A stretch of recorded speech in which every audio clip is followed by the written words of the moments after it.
आणि शरद पवार साहेबांनी उभाटाला फसवून माननीय देवेंद्रजींच्या पाठीत 2019 मध्ये खंजीर खुपसण्याचं काम करून सत्ता उपभोगली.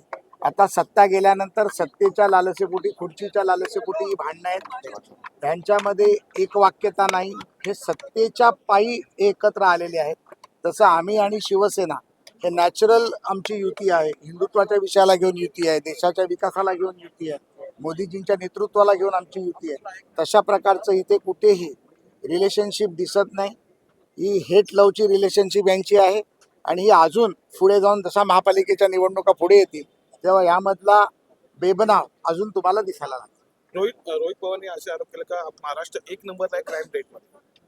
नाही, रोहित पवारला मला वाटतं की बिथरलेला रोहित पवार जे विधान परिषदेच्या सभापतींवरती, विधान परिषदेच्या सभागृहावरती आरोप टीका होत असताना जे रोहित पवार स्वतः उभे राहतात आणि ज्या पद्धतीमध्ये ते ऐकतात आणि त्याला हास्य देतात, मला वाटतं अशा लोकप्रतिनिधीचा आपण निषेध केला पाहिजे.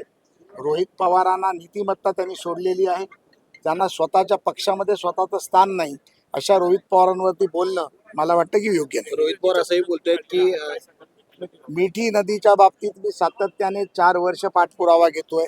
या 4 वर्षाच्या पाठपुराव्यामध्ये मी ईडीला काही कागदपत्र दिले, काही कागदपत्र SITला दिले, ज्यामध्ये जवळजवळ 16 आरोपी पूर्वी पकडले होते. मागच्या 15 दिवसापूर्वी माझी एक स्टेटमेंट झाली, ज्याच्यामध्ये मी 303 पानाची स्टेटमेंट मी सबमिट केली.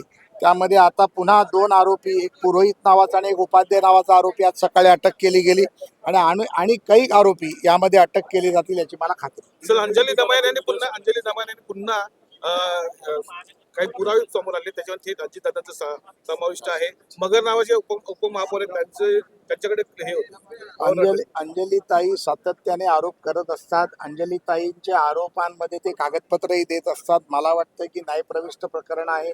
ताई देखील यामध्ये कोर्टामध्ये गेलेल्या आहेत. त्यामुळे या प्रकरणावरती मला जास्त कल्पना नसल्यामुळे मी काही बोलणं योग्य होणार. कुठेतरी म्हणजे महाविकास आघाडीमध्ये समन्वय दिसत नाहीये, कारण की विरोधकांचा हक्क आहे अधिवेशनामध्ये आंदोलन करायचं, पण पहिल्या दिवशी कुठेतरी आंदोलन दिसत नाही, दुसऱ्या दिवशी आंदोलन दिसत, आज तिसऱ्या दिवशी देखील कुठेतरी आंदोलन दिसत नाहीये. कुठेही मी जसं तुम्हाला म्हटलं की सत्तेच्या लालसेपोटी एकत्र आलेले सगळे आहेत. आता सत्ता नाही, आमदार नाही, पद नाही, पक्ष नाही. विरोधी पक्ष नेत्याची एकच खुर्ची त्यांना दिसते, त्या खुर्चीवर सगळ्यांचा डोळा आहे. त्यामुळे सत्तेचे लालची हे आपापसात भांडणारच आहेत. ज्या पद्धतीमध्ये उद्धव ठाकरेंनी सत्तेच्या लालचेपोटी मुख्यमंत्री पदाची खुर्ची घेतली, देवेंद्रजींच्या पाठीत खंजीर खुपसला, काँग्रेस राष्ट्रवादी बरोबर अनैसर्गिक युती केली, त्या उद्धव ठाकरे आणि काँग्रेसमध्ये कधीही जमणं शक्य नाही. आणि युती करण्यासाठी समन्वय लागतो, युती करण्यासाठी विचार लागतात, युती करण्यासाठी भूमिका लागते. या तिन्ही गोष्टी या तिघांकडेही नाही. माणसं येत असल्यामुळे हे वाद होत आहे कुठेतरी. ते बघा, कोणी कोणाबरोबर जावं, कोणी कोणाबरोबर यावं, त्यांचा वैयक्तिक प्रश्न आहे. आम्ही आमच्या पक्षाबद्दल बोलू. महायुतीचा समन्वयक म्हणून आमची युती भक्कम आहे.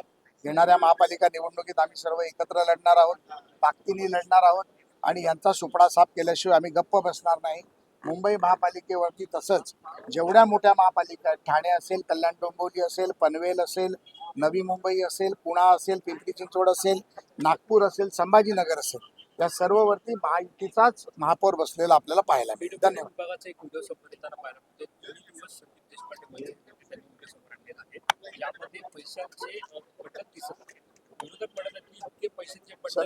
संदीप देशपांडेंना मला कदाचित विचारावं लागेल की त्यांचे पैशाचे बंडल कुठून येतात. याचे देखील व्हिडिओ आमच्याकडे आहेत. आम्हाला ते कधीतरी पुढे काढावे लागतील. आरोप करणं फार सोपे असतं, मॉपिंग करणं फार सोपं असतं. त्याचा सत्यतेचा पुरावा त्यांनी द्यावा आणि त्यानंतर त्यांनी बोला. अशा पद्धतीने संदीप देशपांडे म्हणतात की त्यांचे व्हिडिओ, त्यांचे पैसे कुठून येतात ते दाखवावं लागेल. आता हे अधिकारी आहेत PWD विभागाचे, यांच्यावरती चौकशी होण्याची मागणी तुम्ही करणार? नाही, निश्चितपणे जर कोणी चुकीचं केलं असेल तर त्याची मागणी करणारच. त्याच्यावर चौकशी झालीच पाहिजे, त्यांना त्याची शिक्षा मिळालीच पाहिजे. हे देवाभाऊचं सरकार आहे.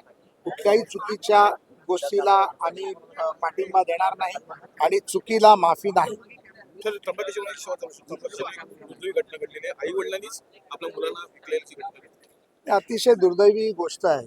आपल्या माध्यमातून आता मला कळल्यानंतर मला देखील या गोष्टी ते सेकंदासाठी वाईट वाटलं. आपल्याच आई वडिलांनी, पालकांनी आपल्या मुलांना विकावं याच्यापेक्षा दुर्दैवी काही असू शकत नाही. परंतु ही गोष्ट त्यांनी का केली याचा देखील आपण शहानिशहाने विचार करायला पाहिजे आणि त्या माध्यमातून याची चौकशी होऊन जनतेसमोर ते सत्य आणलं पाहिजे. धन्यवाद.